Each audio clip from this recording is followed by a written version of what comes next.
अब देखो, the chapter that we are starting with today is a chapter time value of money. अब ये जो चैप्टर है टाइम वैल्यू ऑफ मनी, अगर मैं एग्जाम पॉइंट ऑफ व्यू से बोलूं तो it is one of the very important chapter. ठीक है ना? मतलब मैथ्स स्टैट्स एलआर के अंदर अगर मैथ्स पेपर की बात करूं तो मैथ्स के अंदर पास करने का सबसे बड़ा चैप्टर है टाइम वैल्यू ऑफ मनी। क्योंकि एग्जाम के अंदर जब मैंने आपको मैथ्स की बात की ना, तो मैथ्स आपके स्टैट्स तो 40 की हो गई, 20 नंबर की आपकी एलआर हो गई, और 40 नंबर की इधर जो मैथ्स है उसमें कम से कम 8 से 10 number time value of money रहता है आपका। तो उस 40 में अगर 8 से 10 नंबर ये टॉपिक अपना निकाल के दे दे, और इसमें अपने को मैं लगभग 8 दिन तक आपको चैप्टर पढ़ाऊंगा और इतनी प्रैक्टिस करा दूंगा अपार्ट फ्रॉम स्टडी मटेरियल कि गलतियों ने कोई चांस रहेगा ही नहीं। Getting my point? तो इसलिए मैं क्लासेस वैसे प्रॉपर रिकॉर्ड भी कर रहा हूँ, कभी कोई क्लास मिस भी हो दे दूंगा मैं, बट कोशिश ये करना कि साथ साथ रेगुलर मेरे साथ करते रहो इस चैप्टर को। ठीक है ना? अब इस चैप्टर का इतना इंपॉर्टेंस क्यों है? तो इसलिए इंपॉर्टेंस है क्योंकि इंटर के अंदर भी काफी अच्छे लेवल पे चैप्टर आता है। मतलब इंटर के जब एक चैप्टर एक सब्जेक्ट पढ़ते हैं फाइनेंशियल मैनेजमेंट, तो वहां भी टाइम वैल्यू मनी का बहुत बड़ा रोल रहता है। अब है ना, ये जो चैप्टर है, ये पता है तुम्हारे बचपन में तुमने 7th या 8th क्लास में एक चैप्टर पढ़ा होगा, simple interest compound interest mathematics में। ये लगभग लगभग वही चैप्टर है, बट यहाँ पर simple interest compound interest class में सिर्फ सिंपल और कंपाउंड इंटरेस्ट पढ़ा था आपने। एन्यूटी कभी सुना नहीं होगा आपने, प्रेजेंट वैल्यू कभी सुना नहीं होगा आपने, एक्सेप्टेंस रिजेक्शन डिसीजन कभी सुना नहीं है। बट अगर हम इस चैप्टर की सीए फाउंडेशन लेवल बात करें तो स्टार्टिंग तो वहीं से होगा, simple interest compound interest. But gradually हम लोग एन्यूटी प्रेजेंट वैल्यू सारे type of variety of question करने लग जाएंगे। आप लोगों को अनसॉल्व क्वेश्चन जब तक नहीं करना तक मैं नहीं बोलूँ आपको। Getting my point? मैं आपको पूरा चैप्टर का आउटलाइन दूंगा, जैसे मैं पढ़ाऊँ वैसे ही करना है। सारे क्वेश्चन सिस्टमेटिक नोटिंग करना। मैं आपको के साथ साथ आपको अलग क्वेश्चन बैंक और कराऊंगा। आपको सिर्फ कॉपी में क्वेश्चन लिखने हैं आप लोगों को। Getting my point? अब जैसे है ना, हम लोग बात करते हैं टाइम वैल्यू ऑफ मनी की। Meaning of time value of money क्या लगता है? बोलो, मतलब टाइम वैल्यू ऑफ मनी क्या लगता है? Meaning of word time value of money, नाम बताना ना। टाइम वैल्यू किसकी? मतलब पैसों की समय के साथ वैल्यू। भाई समय के साथ किसकी वैल्यू? पैसों की वैल्यू, वो time value of money. Sir अगर समय के साथ, बोलो, पैसों की वैल्यू बदलती है कि नहीं बदलती है? बदलती है। अच्छा बताओ, जैसे जैसे समय बढ़ता जाता है पैसों की वैल्यू बढ़ती है कि मनी की वैल्यू कम हो जाती है? जैसे जैसे इन्फ्लेशन होता है, आप लोगों ने एक बहुत बार एक वर्ड सुना होगा, inflation decreases purchasing power. Inflation आदमी की परचेजिंग पावर को खत्म करता है। हमेशा एक बात ध्यान रखना, जब जब महंगाई बढ़ती है, आज से मान लो मैं ऐसा बोलता हूं, जब मैं पढ़ता था तो तब सीए इंस्टीट्यूट का रजिस्ट्रेशन की, मेरे को आज भी पता है, इंटर पे जब हम सीए इंस्टीट्यूट रजिस्ट्रेशन कराते थे तो इंटर पे 3,000 रुपये रजिस्ट्रेशन हो जाता। आज वही फीस हो गई 18,000 रुपये। जब मैं पढ़ता था तब पता है सीए इंटर के अकाउंट्स के मैं 4,000 रुपये करता था, आज 25,000 फीस हो गई। कंटेंट वो का वही है, बट ओवर द पीरियड जैसे जैसे महंगाई बढ़ती है पैसों की क्या होती आती है। अगर आप हमारे फोर्थ ब्रदर्स पे जाओ, हमारे दादाजी या हमारे दादाजी हो गए, तो वो लोग बोलते हैं कि यार हमारे टाइम तो हम 100 रुपए 200 300 रुपए पूरा काम चला देते महीने का।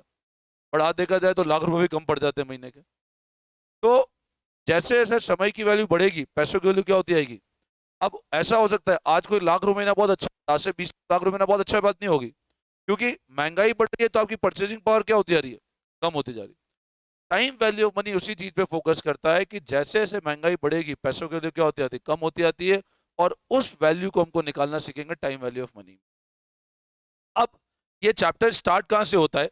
सबसे पहले चैप्टर की जब हम लोग बात करते हैं इंटरेस्ट, तो आप देखो इंटरेस्ट में अगर मैं बात करता हूं, एक हुआ सिंपल इंटरेस्ट, एक हुआ compound interest, affective rate of interest और एन्यूटी। ये समझते हो what is meaning of annuity? Any idea annuity? देखो बैंक में एफडी कराई, एफडी कराई, आज मैंने मतलब मान लो मैं गया बैंक में, लाख रुपए की एफडी करा दी मैंने। मैंने बैंक में लाख रुपए की एफडी कराई और मैंने कहा भैया लाख रुपए कितना ब्याज दोगे? बैंक बोलता है 10% ब्याज देंगे, 1 साल बाद आना अपना पैसा लेके चले जाना। आपने आज बैंक में 1 लाख रुपए जमा कराए, क्या रेट ऑफ इंटरेस्ट से? 10% से। बैंक ने बोला 1 साल बाद आना 10% ब्याज से पैसा लेके चले जाना। 1 साल बाद मान लो मेरा पैसा 1 लाख पे 10% ब्याज मिला, 1,10,000 हुआ। 1 साल में मेरे को 1,10,000 मिल गया। ये हुआ एफडी का कंसेप्ट। एक होता है आरडी, अब देखो रिकरिंग डिपॉजिट, मैं हर 10,000 रुपए जमा करा रहा हूँ।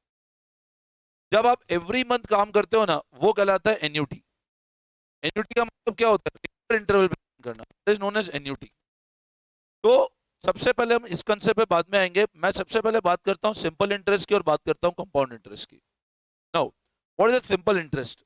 अब देखो, एक बार मैं सिंपल इसकी रीडिंग कर लेता हूँ, क्या तक तुमको आइडिया लग जाएगा। People earn money for spending on housing, food, clothing, education, entertainment etcetera. Sometime extra expenditure also met with, कुछ कुछ एक्स्ट्रा खर्चे भी होते हैं।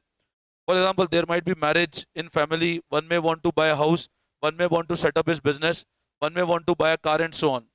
Some people can manage to push aside some money for expected unexpected expenditure। मतलब पैसा हो सकता है, आप देखो ये लाइन क्या बता रही है, आपने अपने खर्चे प्लान किए। अब खर्चे कभी कभी ऐसा भी हो सकता है, भविष्य में शादी करनी है, भविष्य में मान लो घर खरीदना है, कार खरीदनी है, फ्यूचर एजुकेशन के लिए पैसा निकालना है। तो but most people have to borrow money for such contingency. From where they can borrow money? अब पैसा कहाँ से आ सकता है? मनी लेंडर्स या बैंक से आ सकता है। You can arrange a loan from your friend. It might be interest free, but if you borrow money from lender or bank, you will have to pay some charge periodically for using the money. This charge is interest। समझ आता है भाई? आज जैसे मान लो मैंने पैसा लिया, अब पैसे पे रेगुलर में वो क्या पे करना है? ब्याज। वो ब्याज क्या कहलाता है? इंटरेस्ट। ठीक है। Let us take another view. People earn money for satisfying their various needs, as discussed हो। After satisfying those needs, some people may have saving। अब आपने मान लो पैसा कमाया, अब आपके पास बचत है। आगे देखो, people may invest their saving in debenture or lend other person simply deposit into bank। In this way they can earn interest on their investment। तो कहीं से पैसा लेंगे तो ब्याज देना पड़ेगा, कहीं इन्वेस्ट करोगे तो ब्याज मिलेगा।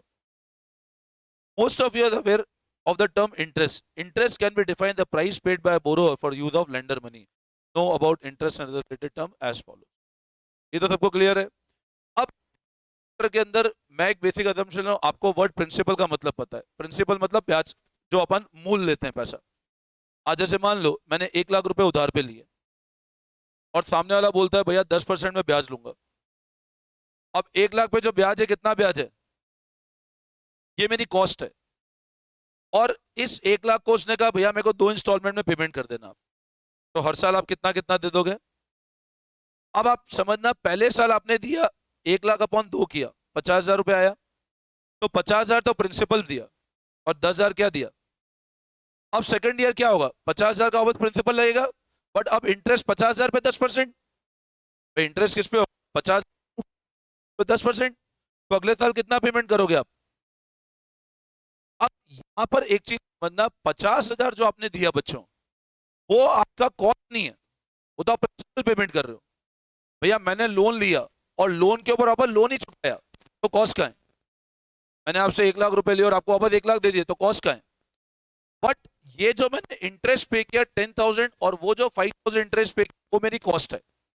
तो कॉस्ट कभी भी प्रिंसिपल नहीं होती है। कॉस्ट क्या होती है? हमेशा interest. Interest is your cost, principal कभी कॉस्ट का पार्ट नहीं बनता है। अब आप एक चीज समझना, अगर मैं यूं कहता हूं ये सब तो ठीक है, वाइज टाइम इंटरेस्ट पेड, ये अगर मैं बात करता हूं तो अपन ब्याज दे रहे, वो इंटरेस्ट होता है। ठीक है ना? तो एक बार लिखो, आप कॉपी में नोटिंग करो। देखो आप, देखो टाइम वैल्यू ऑफ मनी। अब जहां भी मैं word time value of money बोलूंगा ना, आप शॉर्ट फॉर्म टीवीएम कर देना, पूरा लिखना मत, है ना? टाइम वैल्यू ऑफ मनी, देखो आप लिखना, the time value of money, short form लिखो TVM. Specify that the value of money changes with the time। Specify that the value of money changes with the time। समय के साथ साथ पैसों की वैल्यू क्या होगी? बदलेगी। ना, inflation decreases, inflation decreases the purchasing power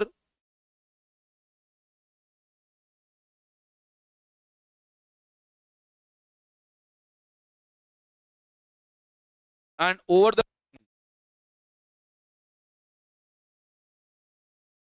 value of money।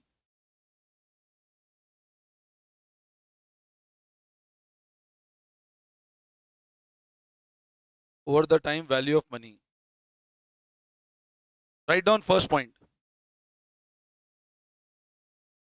अब लिखो फर्स्ट हेडिंग लगाओ सिंपल इंटरेस्ट।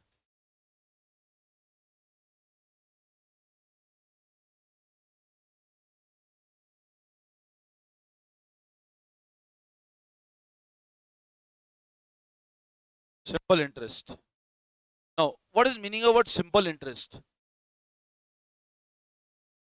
अच्छा, एनी आइडिया है आपको डिफरेंस सिंपल इंटरेस्ट और कंपाउंड इंटरेस्ट का?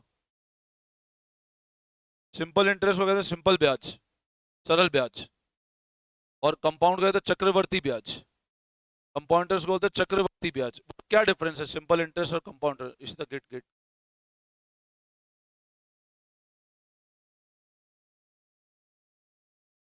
गुड। देखो, सिंपल इंटरेस्ट और कंपाउंड डिफरेंस क्या है? जैसे अज्यूम करो मैंने 1 लाख रुपए उधार पे लिए, सुनना ध्यान से, या मैंने 1 लाख रुपए का इन्वेस्टमेंट किया, इंटरेस्ट मान लो 3 साल के लिए किया, तो पहला साल, दूसरा साल, तीसरा साल मैंने 1 लाख रुपए दिए, और सामने वाला बोलता है भैया आपको ब्याज मिलेगा 10%, लेकिन कौन सा? 10% सिंपल इंटरेस्ट होगा। तो पहले साल मेरा ब्याज कितना होगा? दूसरे साल भी कितना होगा? तीसरे साल भी 10,000। मतलब case simple interest, your interest amount always remains. In case of simple interest interest amount क्या रहता है? हमेशा सेम, वो चेंज नहीं होता है।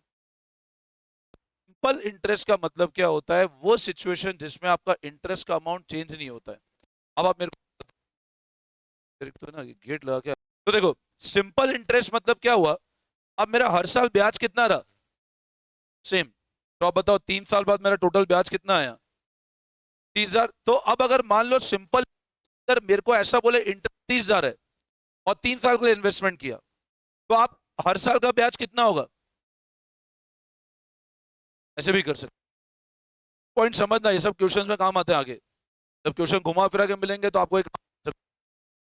तो सिंपल इंटरेस्ट में हमेशा ध्यान रखना आपका इंटरेस्ट का अमाउंट क्या रहता है? हमेशा कांस्टेंट, वो चेंज कभी नहीं होता है unless until original principal change नहीं किया।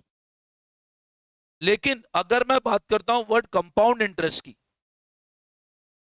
तो कंपाउंड इंटरेस्ट में क्या होता है? जैसे आज मान लो मैंने 1 लाख रुपए उधार पे लिए, सामने वाला बोलता है भैया 10% का ब्याज है, तो पहले साल ब्याज कितना हुआ?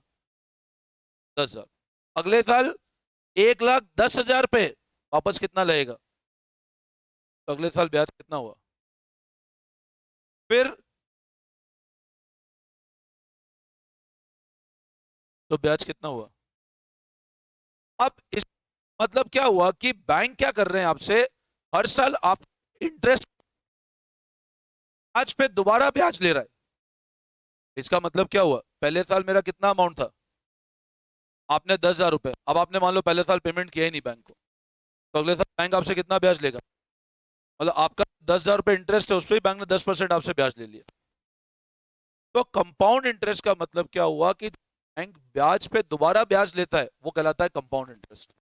और सिंपल इंटरेस्ट का मतलब क्या हुआ? क्या इंटरेस्ट का अमाउंट रहता है? सेम रहता है। सिंपल इंटरेस्ट पे कोई काम नहीं करता है। हम पैसा लगाते हैं तो भी हम कंपाउंड इंटरेस्ट एक्सपेक्ट करते हैं कि भैया मैंने अगर 1 साल तक 10,000 रुपए नहीं उठाए तो उससे ब्याज मिलना चाहिए मेरे को। और बैंक अगर आपको लोन देता है तो ही बैंक कौन सा इंटरेस्ट लगाता है? हमेशा कंपाउंड इंटरेस्ट। आई बात समझ में? तो सिंपल इंटरेस्ट बेसिकली एक ऐसा इंटरेस्ट होता है जिसमें आपका इंटरेस्ट का अमाउंट कांस्टेंट है, amount is charge always on principal. ब्याज हमेशा किस पे लगता है? ओरिजिनल प्रिंसिपल अमाउंट पे। तो लिखो आप लोग सिंपल इंटरेस्ट। देखना, when the amount of principal, when the amount of interest, when the amount of interest remains same every year, when the amount of interest remains same every year,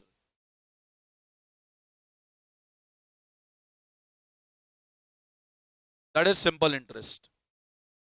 That is simple interest. अच्छा, अब लिखो simple interest का formula. देखो simple interest equal to P R into T. इसको T के form से कर लूंगा। आई मतलब interest, principal into rate into time. P मतलब प्रिंसिपल, मतलब रेट, टी मतलब टाइम, तो principal into rate into time, this is or simple interest. अब लिखो अमाउंट, ए मतलब equal to principal plus interest. A लिखो, A equal to P plus I. मैं बता रहा हूं ए का मतलब क्या है, तो इसको ऐसे भी लिख सकता हूं पी प्लस, तो ये क्या हो जाएगा, P into one plus R T. और आई क्या होगा हमेशा, ए माइनस पी। आई क्या होगा, A minus P. I equal to A minus P. बोलो आती है बात समझ में। यहां पर लिखना ए का मतलब फ्यूचर वैल्यू ऑब्लिक अमाउंट, ई मतलब प्रिंसिपल, आई मतलब इंटरेस्ट, आर मतलब रेट इन पर एनम, और टी मतलब टाइम, ईयर्स।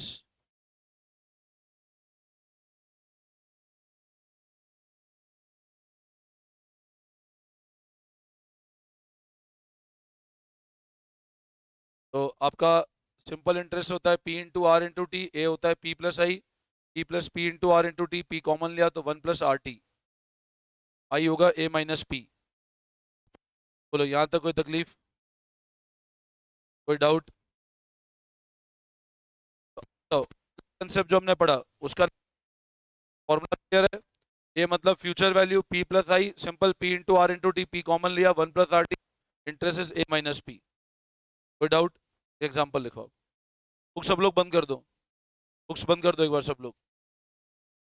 बुक्स बंद करोगे तो ही प्रैक्टिस होगी, बुक्स पे नहीं देखना। एक बार लिखो आप लोग, देखो कैलकुलेट इंटरेस्ट, कैलकुलेट इंटरेस्ट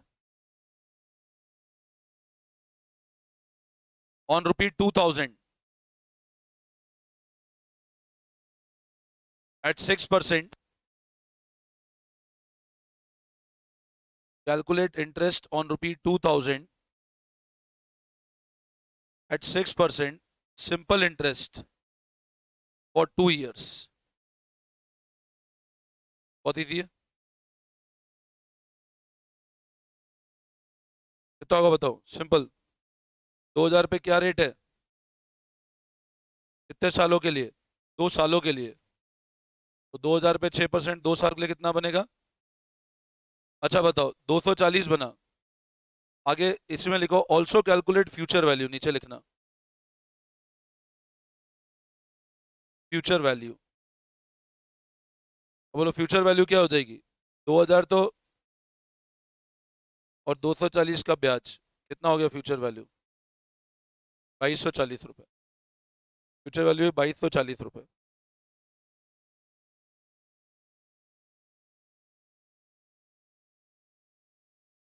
तो कोई दिक्कत? बहुत सिंपल है। 2000 पे 6% का ब्याज मिला 2 साल के लिए, 240 का ब्याज हुआ, फ्यूचर वैल्यू कितनी हो गई, 2240 रुपए। इसमें कोई दिक्कत, कंफ्यूजन? देखो नेक्स्ट,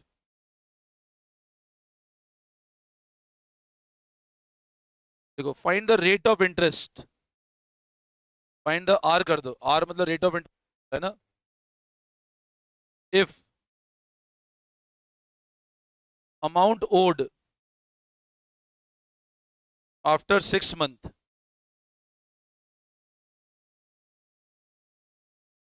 is 1050,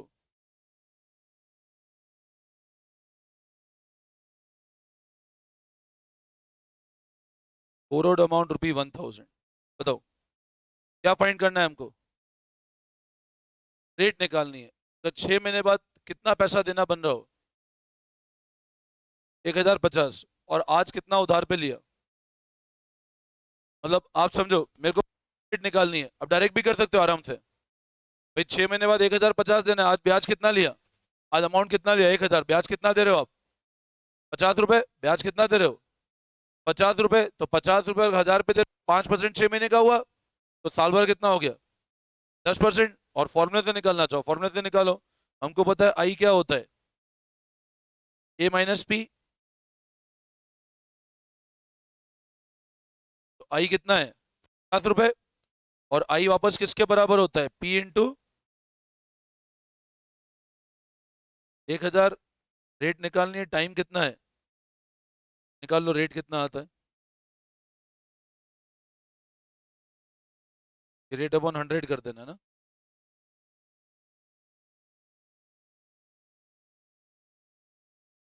1000।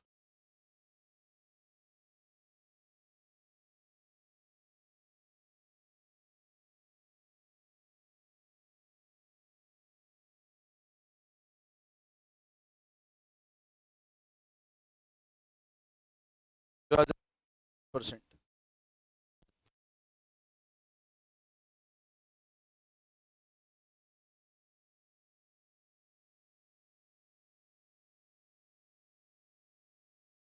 1000 इंटू 6 हो जाएगा, सॉरी 1000 इंटू 6 भी कर देना ना, ये इधर आएगा। आ गया फिगर, रेट आ गई 10%। एनी डाउट, क्लियर है, अगला लिखो। देखो mister A invested, mister A invested, ये क्लियर है ना। देखो mister A invested 70,000 in a bank at 6.5% simple interest and received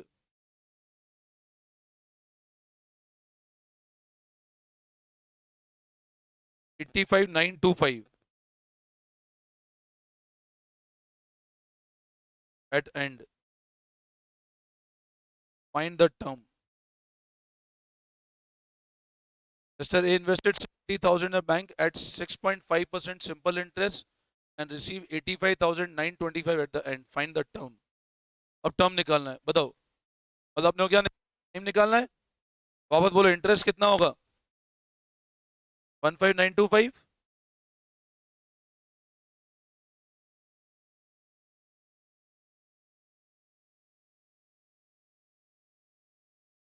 तो ये खुद किसके बराबर है 15,925 equal to P into R into T. Solve कर सकते हो, टी कितना आ रहा है बताओ, सॉल्व कर लो इसको फटाफट। तो 15,925 इंटू 100 अपॉन 70,000 इंटू 6.5 कितना आता है, देखो टी कितना आ रहा है 3.5, तो ये आता है टी आपका 3.5 ईयर्स। चलो समझ आया, कोई डाउट।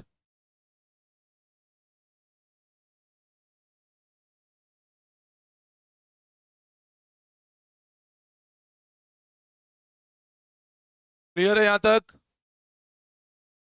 कोई कंफ्यूजन। देखो नेक्स्ट, मिस्टर ए डिपॉजिटेड, देखो mister A deposited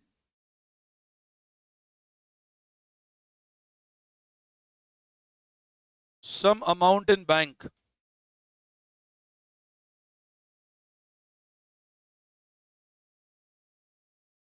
for 7.5 years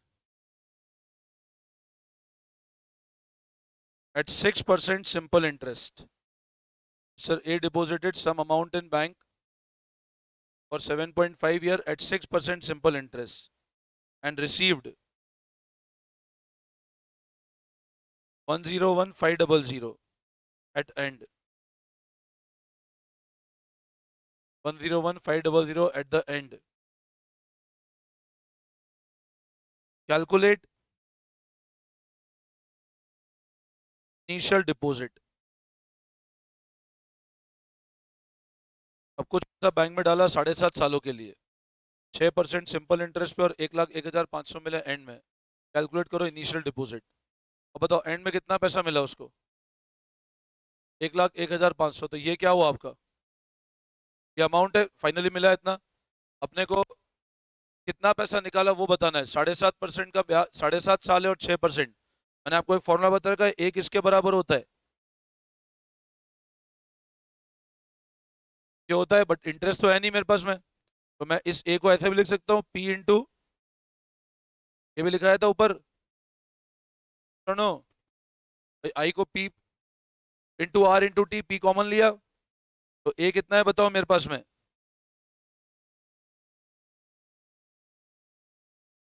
are कितना है,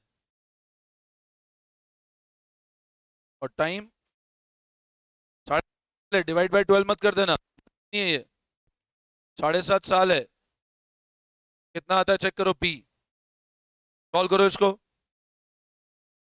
7.5 कैलकुलेटर पे करो, 6 इंटू 7.5/100,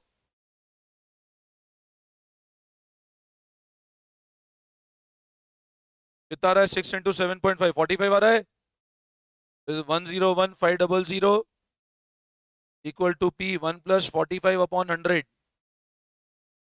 तो पी हो जाएगा 101,500 इंटू 100/145, तो 70,000 रुपये आ जाएगा।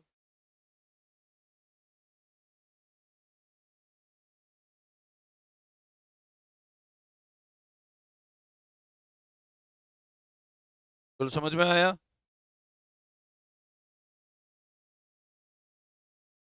कोई डाउट? क्लियर है सबको?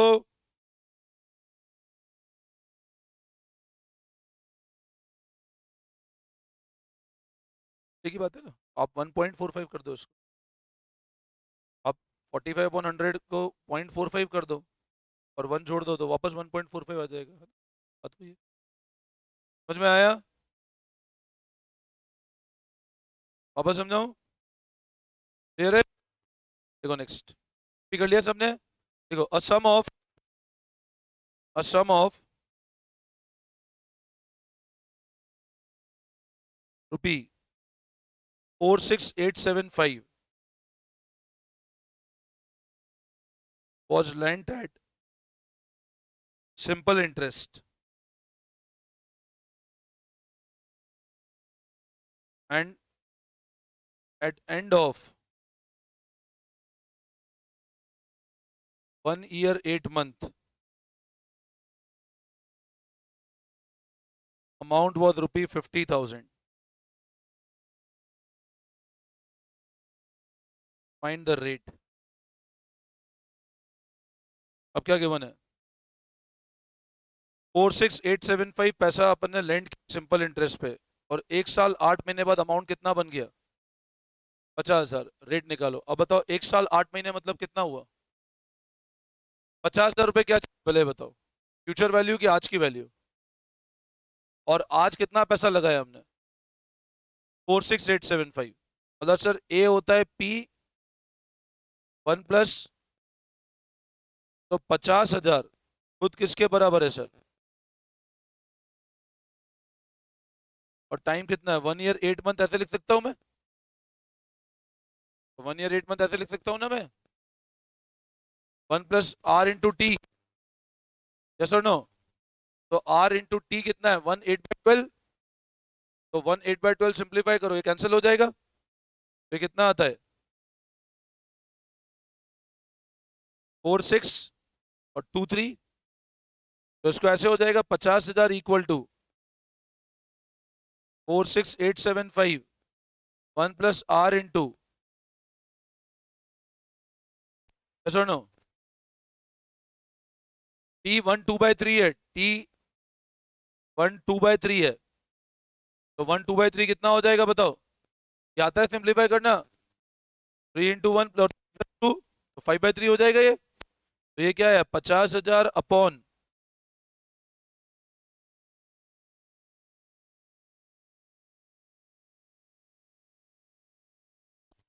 बोलो यहां तक कोई दिक्कत? अब निकालो, 50,000 में डिवाइड करो 46875 कितना आता है? करो थोड़ा स्पीड बढ़ाओ। 1 पॉइंट -1 इक्वल टू 5/3 आर, तो आर कितना हो जाएगा? 0.067 इंटू 3/5, कितना आता है? अप्रोक्सीमेट निकाल दो। 4% आ रहा है अप्रोक्सीमेट।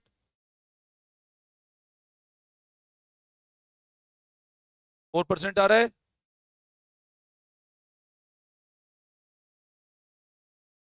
अभी धीरे धीरे प्रैक्टिस करो, जाएगा ऑप्शन लिख के आंसर बता दूंगा मैं तुम लोगों को, है ना। जहाँ में तो ऑप्शन दूंगे तो ऑप्शन रख के अपन आंसर पे आ जाएंगे। वापस समझाऊं?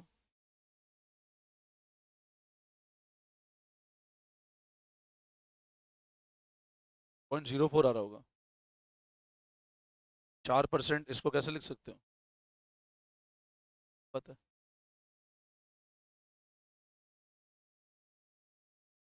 करो कॉपी करो, हो गया।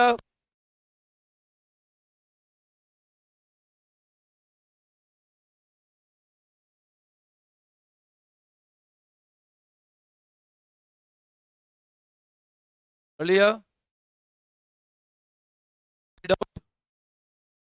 क्लियर है बिल्कुल? लिखो नेक्स्ट। लिखो नेक्स्ट। बता रहा हूं मैं ना। What sum of money will produce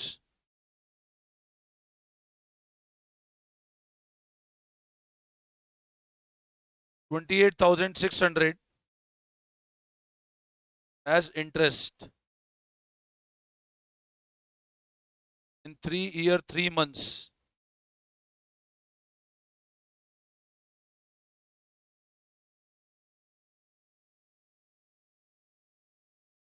इसमें ऑप्शन लिखो।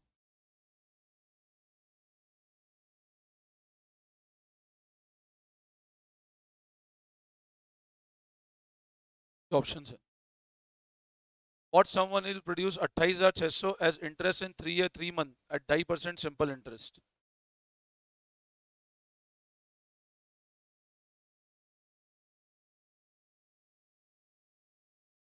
एक तरीका तो सॉल्व कर लो। सॉल्व कैसे कर सकते हो? इंटरेस्ट कितना चाहिए, मतलब इसमें पता है आप दोनों तरफ दिमाग लगाना। ये चैप्टर में दोनों तरफ दिमाग क्या लगाना कि क्या पता कभी ऑप्शन रख के आंसर आ जाए। मतलब कभी कभी ऐसा भी होगा अपने, कभी नहीं, इसमें 50% क्वेश्चन ऐसे मिलेंगे आपको जो ऑप्शन रख के आपका आंसर निकल रहा है। अभी ये तो आप सॉल्व कर सकते हो आराम से भाई। अगर इसको ऑप्शन रख के भी चेक करना है तो 352 को 2.5% पे चेक करो, 3 साल 3 महीने के लिए। 352 पे चेक करो आप सबसे पहले। क्या पूछ रहा है आपसे? आपसे ये पूछा, क्वेश्चन है, पूछा क्या है कि कितना पैसा मैं लगाऊं, कितना पैसा लगाऊं कि कितना ब्याज आ जाए। भाई कितना पैसा लगाएंगे कि ब्याज कितना? 28,600, 3 साल 3 2.5% की रेट। तो आप 352 पे 2.5% निकालो, एक बार कैलकुलेटर पे करो फटाफट। 352 पे 2.5%। अब 352 पे 2.5% में तुम पता है आधे लोग कैलकुलेटर कैसे यूज देखेगा, मानुभव उसको समझ में आ जाएगा हम कैसे गड़बड़ करते हैं। आधे लोग कैसे करेंगे? 352 × 2.5 डिवाइड बाय 100 ऐसे करते हैं ये बच्चे बच्चे। अब यहां आप डायरेक्ट कर लो, 352 × 8 800 इंटू क्या किया 3 साल, ब्याज तो सेम है ना सिंपल इंटरेस्ट में, कितना आया 26,400। अब अगर 8 800 साल का ब्याज है तो बोलो महीने का ब्याज कितना आया 733। 733 आ रहा है ना, और इंटू करो 3, ये आता है 2,200 रुपए। अपन चाहे तो डायरेक्ट, आपको कैलकुलेटर डायरेक्ट जा सकते हो ऑप्शन के थ्रू। एक तरीका है तो सॉल्व कर लो। मैं सॉल्व कैसे करूंगा, सॉल्व करना ही बताता हूं।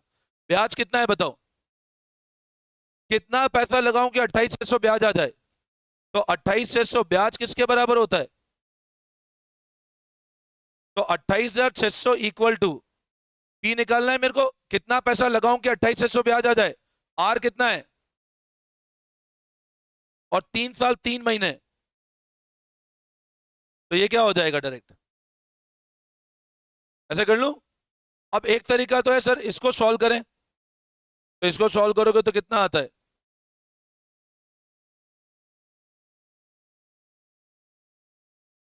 ये आपका 352 आ जाएगा।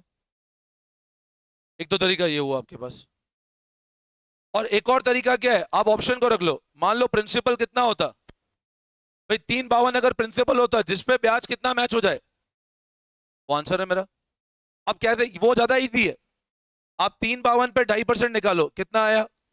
8,800 इंटू करो 3, 26,400। 3 साल का ब्याज 26,400 हुआ। अब 8,800 अगर साल का ब्याज है, मैंने शुरू में ही बताया था सिंपल इंटरेस्ट में हर साल पे ब्याज और हर महीने का ब्याज क्या रहता है? सेम। डिवाइड करो 12 से, 733 महीना हुआ। तो 3 साल 3 महीने है ना, 3 साल का 26,400 आया, और 700 इंटू 3 2,200 रुपए आया, तो प्लस 26,400 कर दो, आपका वापस 28,600 आ जाएगा। अब आप इस पे चेक करोगे, इस पे वो फिगर नहीं आएगा, मतलब option number A is valid option. अब वैलिड आ जाए तो वापस आके चेक मत करते रहना, एक पे आंसर आ गया और पे चेक कर रहे हैं अपन, जरूर नहीं, एक आंसर आ गया वो टिक कर लो डायरेक्ट। आई बात समझ में? तो दिस इज योर आंसर, कर लो कॉपी इसको। ऑप्शन रख के भी किया जा सकता है, करो फटाफट।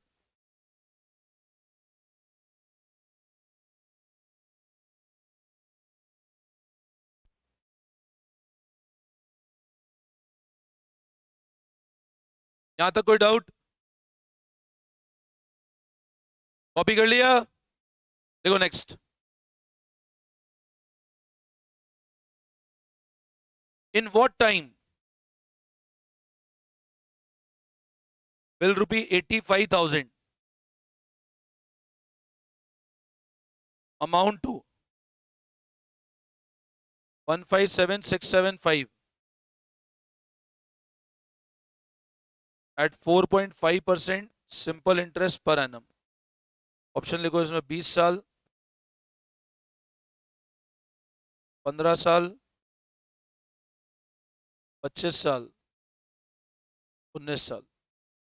अब इसमें क्या पूछ, कितने समय में, कितने समय में 85,000 कितना बनेगा? देखो अपने को क्वेश्चन, हर क्वेश्चन आप ऐसे सॉल्व करोगे फॉर्मूला लगे तो टाइम बहुत जाएगा, अपने को दिमाग लगाए करना है। अब 85,000 कितने टाइम में हो जाएगा? 1,57,675, 4.5% सिंपल इंटरेस्ट। तरीका तो सर फॉर्मूला लगा दें, बड़ा वाला फॉर्मूला लगाए, हम तो बड़े वाले तरीके से करें, बट एक और तरीका क्या, ऑप्शन पे देखें हम लोग। 85,000 पे 4.5% का ब्याज निकालो, कितना आता है? 85,000 टू 4.5% करो, 3,825। अब मेरे को एक बात बताओ, 3,825 इज योर इंटरेस्ट, ध्यान देना। इंटरेस्ट अमाउंट है कितना? 157,675 माइनस 85,000, तो इंटरेस्ट, टोटल इंटरेस्ट कितना है? माइनस 85,000, ये आता है 72675। अब ये टोटल इंटरेस्ट है, एक साल का है 3,825, तो सिंपल इंटरेस्ट में तो हर साल ब्याज सेम है भाई, ये कंपाउंड इंटरेस्ट तो नहीं कर पाते, सिंपल में तो हर साल ब्याज क्या है। अब टोटल ब्याज कितना मिला मेरे को, और हर साल का कितना है, तो इसको डिवाइड कर दो 3,825 से, आपका आंसर आ गया 19 साल। राइट, आ गया 19 साल। आप समझे बात को? भाई इंटरेस्ट अमाउंट इतना है टोटल, और हर साल का इतना है, तो डिवाइड कर दो, 19 साल आंसर है। और एक तरीका है, फॉर्मूला लगाओ, ठीक है ना, तो इंटरेस्ट टोटल कितना है? 72675, और हर साल का इंटरेस्ट कितना है, तो कितने साल में ब्याज बन रहा है ये। और एक तरीका ऐसा है, आप फॉर्मूला लगाना चाहो तो फॉर्मूला P इक्वल टू लगा दो, ये 72675 equal to 85,000 into R to T, इससे करोगे तो भी आ जाएगा, पर अपने को ये चीज अवॉइड करनी है, आपको डायरेक्ट करना सीखना है ना। बोलो आई बात समझ में? तो योर आंसर इज 19 ईयर्स। वापस समझाओ, क्लियर है?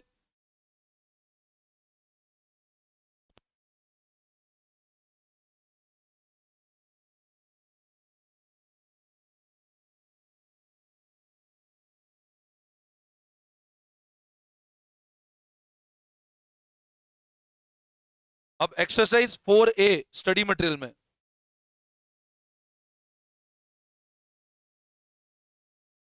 कुछ क्वेश्चन होमवर्क करोगे आप। फर्स्ट क्वेश्चन होमवर्क करोगे, सेकंड होमवर्क करोगे,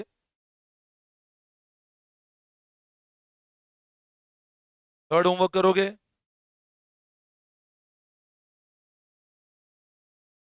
फोर्थ होमवर्क करोगे। अच्छा एक लिखो तुम, P equal to 12,000, P 12,000, A 16,500, T 2.5 year, R per annum will be 15%, 12%। ये फिफ्थ क्वेश्चन ही है स्टडी मटेरियल का। 10% और नन। बताओ क्या होगा आंसर। प्रिंसिपल 12,000 है, अमाउंट 16,500 है, टाइम 2.5 साल है। रेट निकालनी है अपने को, कैलकुलेट रेट।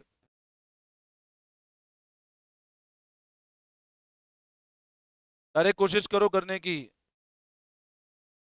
थोड़ा दिमाग लगाओ। डायरेक्ट बताओ इंटरेस्ट कितना है, टोटल इंटरेस्ट कितना है बताओ। क्या पूछ रहा है? टोटल 4,500 है। 4,500 कितने साल का है, मतलब हर साल का ब्याज 4.5 अपॉन 2.5, 1,800। अब 1,800 कितने पे ब्याज मिला मेरे को, 18 मिला मेरे को, तो रेट क्या होगी 1,800 अपन 12,000, 15%। तो समझ में आया।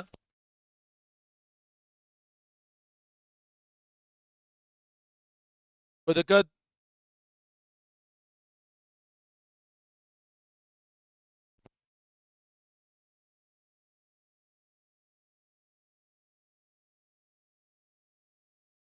हो गया।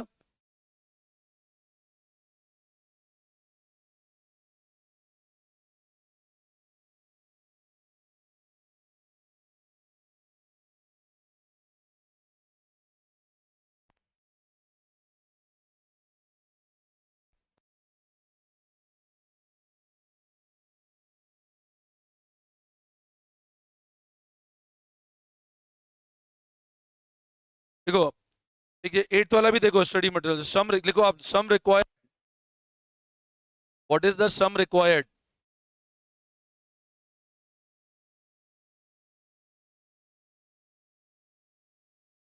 To earn monthly interest of 1,200 at 18% simple interest।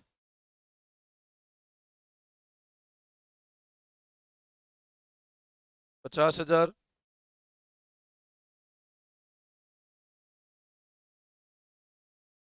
अब ध्यान दो, क्वेश्चन समझे आप। What is the sum required to earn monthly interest, what is the sum required at 18% simple interest. कितना पैसा चाहिए कि मैं हर महीने कितना ब्याज कमा लूं, और ब्याज की मंथली ब्याज है 18% सिंपल इंटरेस्ट पे। अब इसमें बताओ, दिमाग लगाओ, कितना चाहिए अपने को हर महीने। तरीका तो है सर 50,000 का 18% निकालो, 9,000।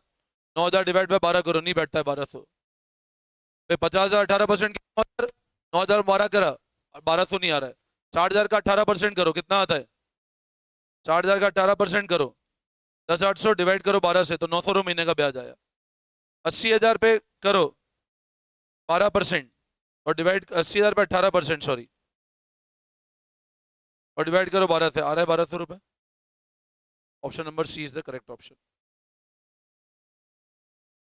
एक तरीका और है, वो भी मैं समझा देता हूँ ताकि कंसेप्ट बनेंगे। 18% सिंपल इंटरेस्ट है, मतलब पर मंथ का ब्याज कितना हो गया 18/12। भाई पर मंथ का ब्याज कितना हो गया 1.5% का। 18% साल भर का ब्याज है। मैं कितने पैसा लाया, बोला 18% ब्याज चाहिए, मतलब पर महीने 1.5% ब्याज देना है। और ब्याज कितना है मेरा 1,200, खुद किसके बराबर है 1.5% के बराबर है। तो ये भी करोगे तो 80,000 आ जाएगा। ऐसे कर सकते हो भाई, 1,200 खुद 1.5% है ना, तो 1,200 का ब्याज देना है 1.5% के मुकाबले, तो कितने पैसों पे देना है 1,200 खुद 1.5 के बराबर है। प्रैक्टिकल लाइफ से लिंक करो। कोई तुमको बोले 1,000 रुपए का ब्याज दो और 1% पे ब्याज दूंगा महीने का, सामने बोलता है 1,000 रुपए का ब्याज हर महीने लूंगा और ब्याज की रेट क्या है 1% महीने की, तो सम क्या होगा 1,000/1%। 3 दोस्त खाना खाने गए, बिल आया 1,000 रुपए का, एक आदमी के बिल आया 1,000 रुपए का, तीनों ने बोला इक्वल बांटेंगे।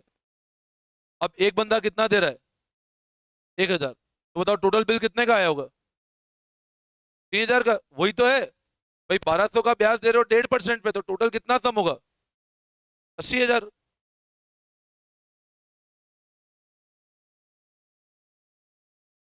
देखो लिखो, a sum of money amount to, a sum of money amount to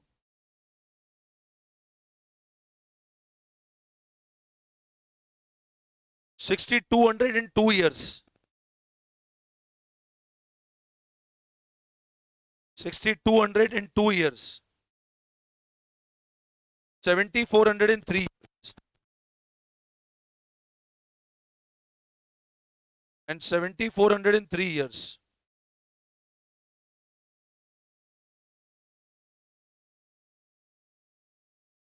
Calculate the principal and interest. Amount to 6200 in 2 years.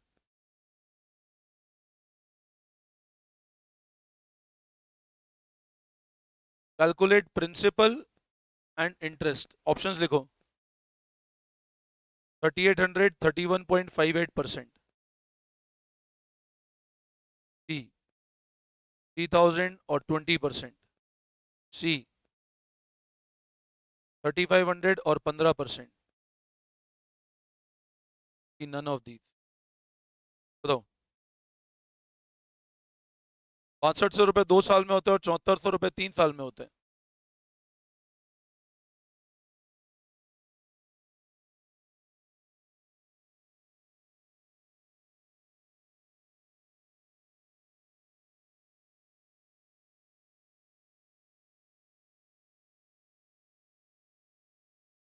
बोलो बोलो बोलो, बहुत इजी है, दिमाग लगाओ वापस. मैंने बताया कुछ नहीं आया तो ऑप्शन को लगा के चेक करो. 6500 रुपए 2 साल में होते हैं और 7400 रुपए 3 और सिंपल इंटरेस्ट है. सिंपल इंटरेस्ट में ध्यान रखो, इंटरेस्ट हर साल सेम रहता है. गुड. Option number A. कैसे आया भाई? 6500 रुपए 2 साल में, 7400 3 साल में, ब्याज कितना हुआ? 1200 का ब्याज हुआ. तो अपन ने इनिशियल कितना लगाया? 6500 2 साल के बाद हुए, मतलब पहले साल के एंड पे कितने हो गए? 6500 माइनस 1200, और उसके पहले कितने होंगे? 5000. और यूं नहीं समझ आए तो 3800 पे 31.58. भाई अगर ये ऑप्शन होते तो 3800 का 31.58% निकालो एक बार. अब कितना आता है? 1200 रुपए आता है. मतलब 3800 रुपए लगाए तो ब्याज कितना मिलता? और देखो ब्याज 1200 है, तो option number A automatic match हो रहा है. भाई 3 साल सिंपल इंटरेस्ट में सिर्फ ये ध्यान रखो, इंटरेस्ट सेम है हर साल. इंटरेस्ट सेम है तो जिस ऑप्शन में इंटरेस्ट बैठ रहा है, पहले साल जितना इंटरेस्ट है उतना ही दूसरे साल भी इंटरेस्ट है. तो option number A is the correct option. बोलो, बात समझ में?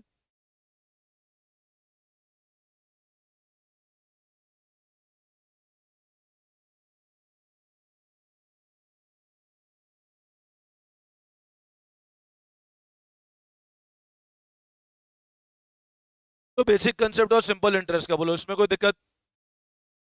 Any doubt? ठीक है, अब लिखो next heading, compound interest. Simple interest हुआ नहीं है, वापस मिक्स क्वेश्चन करेंगे अपन सिंपल कंपाउंड के. भाई बेसिक क्वेश्चन कराया सिंपल के, मैं आपको पहले कंपाउंड इंटरेस्ट समझाऊंगा, फिर दोनों के मिक्स क्वेश्चंस कराऊंगा जहां सिंपल कंपाउंड दोनों है. जो compound interest,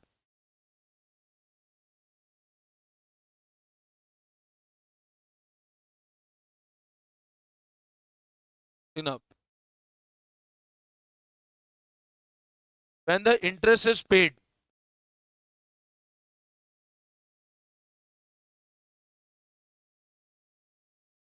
on original principal and principal plus interest becomes sum of second year or calculation of interest,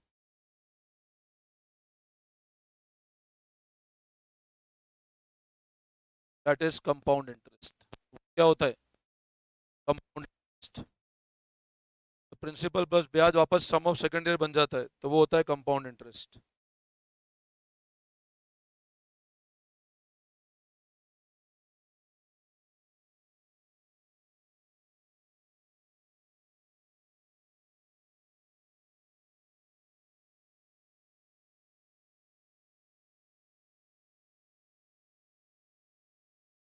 ठीक है, अब लिखो नेक्स्ट लाइन में कंपाउंड, बस ये ध्यान रखना. देखो, ए equals to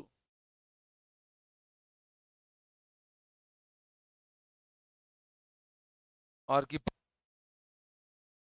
A equal to P into 1 plus R की पावर एन।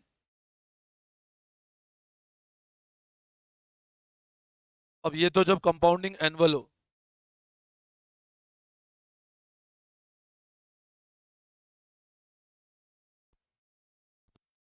अब मान लो कंपाउंडिंग सेमी एनुअल ही है, तो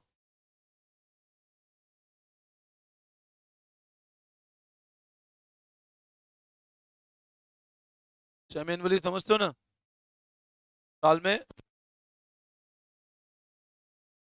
पी 1 प्लस आर अपॉन 2 की पावर 2n।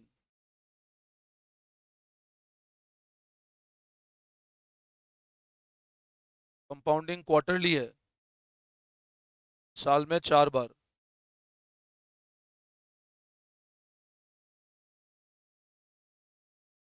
आर अपॉन 200 कर दो, नहीं तो फॉर्मूला कंफ्यूज हो गए तुम। आर अपॉन 400 एनुअल है तो। और कंपाउंडिंग अगर डेली है तो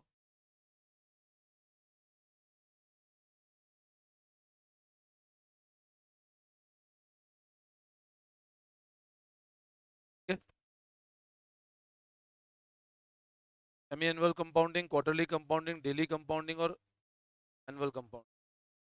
नोटिंग कर लिया सबने? कर लो फटाफट एक बार ये नोट। ठीक है, अब क्या होता है जब हम लोग सिंपल इंटरेस्ट की बात करते हैं, देखो सुनना मेरी बात। तो कंपाउंड इंटरेस्ट की बात करते हैं। कंपाउंड इंटरेस्ट में क्या होता है, आपका मनी की कंपाउंडिंग मतलब प्रिंसिपल और इंटरेस्ट मिलकर के दोबारा प्रिंसिपल बन जाते हैं। अब जैसे सब लोग ध्यान से समझना कंसेप्ट। कॉपी कर लिया? अब समझो, मैंने 10,000 रुपए इन्वेस्ट किए 10% से, सिंपल इंटरेस्ट पे 1 साल पे, और 10,000 इन्वेस्ट किए कंपाउंड इंटरेस्ट 10% 1 साल के लिए, और एनुअली कंपाउंडिंग है मेरी।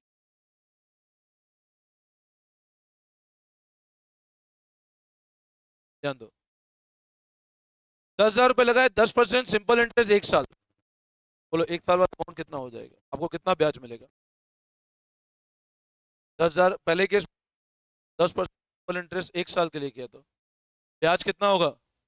1,000। तो ब्याज होगा 1,000। टाइम रिकॉर्ड कर रहा हूँ। कितना होगा बताओ? 1,000 रुपए। 10,000 लगाए, कंपाउंड इंटरेस्ट 1 साल, एनुअल कंपाउंडिंग है, तो बोलो ब्याज कितना होगा? कितना होगा ब्याज? एनुअल कंपाउंडिंग मतलब साल में एक बार ही ब्याज मिलेगा आपको। कंपाउंडिंग मतलब एक बार ही प्रिंसिपल इंटरेस्ट और दोबारा प्रिंसिपल इंटरेस्ट, वापस प्रिंसिपल एक बार ही बनेंगे, एक बार ही प्रिंसिपल। चलो कितना ब्याज होगा अभी भी? 1,000। मतलब पहले साल अगर कंपाउंडिंग एनुअल है तो पहले साल तो सिंपल और कंपाउंड पे कोई फर्क नहीं पड़ता। अगर कंपाउंडिंग एनुअल, एनुअल कंपाउंडिंग समझते हो ना, साल में एक बार ब्याज निकलेगा। अच्छा मान लो, इसी केस को मैं ऐसा बोलता हूं, मान लो कंपाउंडिंग हाफ ईयरली है। अब हाफ ईयरली कंपाउंडिंग का मतलब क्या होता है समझो, तुमको एनुअल कंपाउंडिंग को अच्छे से समझ में आएगी। हाफ ईयरली कंपाउंडिंग मतलब पहले उस 6 महीने मिलेगा।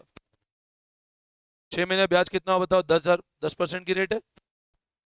6 महीने कितना हुआ? तो 10,000 पे कितना आया? ये पहले 6 महीने का, और अगले 6 महीने का 10,000, और इस पे 5%। और अगर ये बात की मैंने कंपाउंड एनुअल कंपाउंडिंग की, ध्यान देना आप मेरी बात, ये सब कंसेप्ट फिर आगे तुम बोलोगे तो हमको पता नहीं पड़ रहा क्या हो रहा है। एनुअल कंपाउंडिंग 6 महीने ब्याज निकला, फिर वो प्रिंसिपल बना और उस पर ब्याज मिला, मतलब बोलो टोटल ब्याज कितना हुआ मेरा? अब यही सिंपल इंटरेस्ट बोले सेमी एनुअल है तो भी कोई फर्क नहीं पड़ेगा। पहला ब्याज भी कितना होगा, और अगला ब्याज भी कितना होगा? टोटल ब्याज दोनों केस में इधर कितना है? जो सिंपल प्रिंसिपल कांस्टेंट है, प्रिंसिपल अमाउंट पे मिल रहा है। अब आप मेरे को बात बताओ, अगर एनुअल कंपाउंडिंग होती तो इसको एक साल का कितना ब्याज मिलता? एनुअल कंपाउंडिंग होती है, कितना ब्याज मिलता? मतलब बोलो अफेक्ट बैठा भी कितना? 10%, 10% ही मिल रहा है ब्याज। मैंने जब आपको ऐसा बोला 10%, बट कंपाउंडिंग क्या है?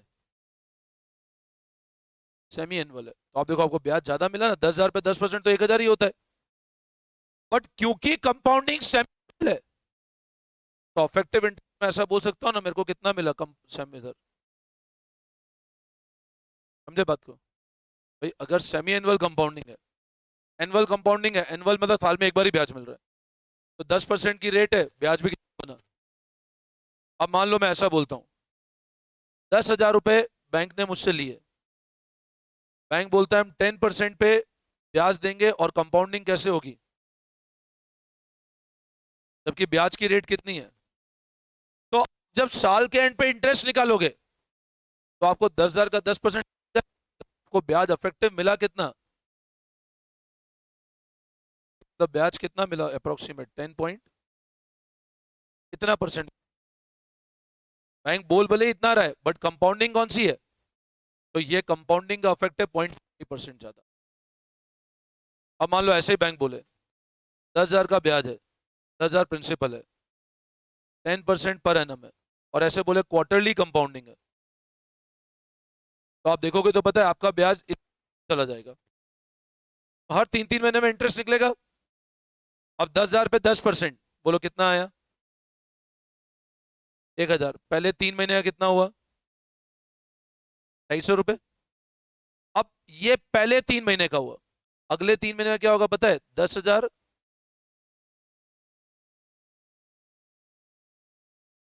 आप समझे बात? फिर ये जो फिगर आएगा वो प्रिंसिपल बढ़ेगा इधर, तो आप देखो इंटरेस्ट हमेशा नए प्रिंसिपल पे निकल रहा है और बढ़ता जा रहा है, तो आपको 250 पे भी तो ब्याज मिल रहा है। अब अगला जो आया, उस पे आपको ये जो अमाउंट है इस पे भी तो ब्याज मिल रहा है, तो अफेक्टिव आपको 10%, आपको annual compounding 10% per annum, bank बोलता है क्वार्टरली कंपाउंडिंग है, तो 10 से ज्यादा ही रेट ऑफ इंटरेस्ट पड़ेगा आपको। बोलो ये बात समझ आई सब लोगों को? वापस समझाऊं? तो अगर मेरे को एक बात बताओ, मैं बोलता हूं एनुअल कंपाउंडिंग है, बताओ पहले साल का ब्याज, अगर एनुअल कंपाउंडिंग पहले साल का ब्याज सिंपल इंटरेस्ट पे निकले या कंपाउंड इंटरेस्ट पे निकले, सेम होगा नहीं होगा? बट एनुअल है। अब मान लो कंपाउंडिंग अगर सेमी एनुअल ही है, तो बताओ किस पे ब्याज ज्यादा होगा? भले रेट 10% है, सिंपल इंटरेस्ट, कंपाउंड इंटरेस्ट, और तो पहले साल का कंपाउंड में ज्यादा होगी। कंपाउंडिंग कैसे हो गई? सेमी एनुअली, एनुअली तो दिक्कत ही नहीं है। और मान लो ये अगर कौन सी है, तो और ज्यादा होगा। समझे बात को? तो कंपाउंड इंटरेस्ट में ये ध्यान रखना, अफेक्टिव जो ब्याज मिलता है वो हमेशा ज्यादा मिलता है एज कंपेयर टू जो मिलना चाहिए, इसलिए पढ़ेंगे अफेक्टिव रेट ऑफ इंटरेस्ट का। बोला तो 10% है, बट बैठ कितना रहा है? 10.25%। चलो ये बात समझ में? Any doubt? ठीक है, आज यहीं करते हैं, वापस वो कल कैरी ऑन करें। ठीक है, कल मैं 2 घंटे क्लास लूंगा इसकी, टाइम वैल्यू ऑफ मनी की, है ना? चलो ऑल ऑफ यू।